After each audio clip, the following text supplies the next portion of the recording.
मनमाडच्या पानेवाडीत इंधन चोरट्यांनी धुमाकूळ घातलाय। उभ्या असलेल्या टँकर्समधून चक्क डिझेलची चोरी केली जाते। चोरट्यांकडून 2000 लिटर डिझेलची चोरी केली जाते। या अज्ञात चोरट्यांविरुद्ध आता पोलिसात गुन्हा दाखल करण्यात आलाय।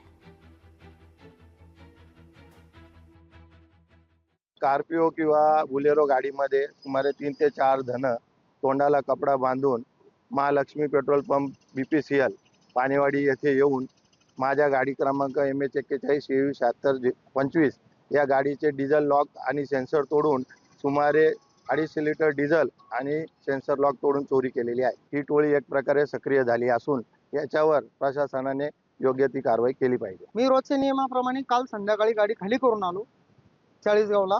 गाडी इथं पार्किंग केली आणि सकाळी मला फोन आला पंपावरून का तुमच्या गाडीच्या डिझेल टाकीमधून डिझेल चोरी झालंय म्हणून। तर मग सदर माझी मित्र वगैरे आली, तर गाडी बघितली, त्यांनी फोटो वगैरे मला पाठवले। मी लगेच आलो आणि बघितलं तर डिझेल तर काढलंच आहे, पण गाडीचं पूर्ण सेन्सर पण फोडलेलं आहे।